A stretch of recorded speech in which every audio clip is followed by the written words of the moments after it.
এই ইয়া তুমি কি করছো? প্রস্তাব করছি। কার জায়গাটা জানো? কার জায়গা?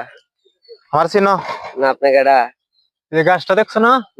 এনো চিংড়ি বানবাম দেয়া লটকাতে। আপনার সমস্যা কি? আমি তুমি না মুচ্ছো কার জায়গাটা জানো? তুমি আমার কইয়া মুচ্ছো? প্রস্তাব করা জায়গা প্রস্তাব তুমি আমারে কইয়া মুচ্ছো নাকি? আন্নে কেডা? আমি আন্নের কোয়া লাগবো।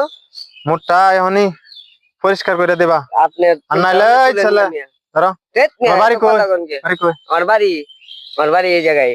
এই জায়গায় মানে? এই জায়গায়। এই জায়গায় তাহলে তুমি জানো না আমার জায়গা যেটা? আন্নের জায়গা না, তুই কেউ জায়গা থাকে না, প্রস্তাব করা জায়গা না, প্রস্তাব করুন। মোবাইল দাও, তোমার আব্বা আমার ফোন দাও। দেখ না মোবাইল দিমু কি? আপনি কেডা? মোবাইল দাও। এই মে হাত ছাড়েন। এই কারো আপনি কেডা? তুমি জানো? আন্নে কেডা কোন? তুমি আমার চিনো? আন্নে কেডা? আমি চিনলে তো আন্নের লগে এত কথা ওই যে গাছে ঝুলায় ঝুলায় বাইরে ফুলা মানতে বলো না? আন্নে বাড়িতে এখন আমার ধরেন তো দি সাড়ে না ছাড়েন বাইরে যাও না কারো আমি তো খারাই আছি মে। কারো আরে মে হাত ছাড়েন। হাততে তো এই কিসে? হাততে তো হার যাইতে তো এই কারো এই কিসে? দেখ না ছাড়েন তো। মুটটা সাফ করে দেবা এই কারো দুধ দাও এই কারো এই চল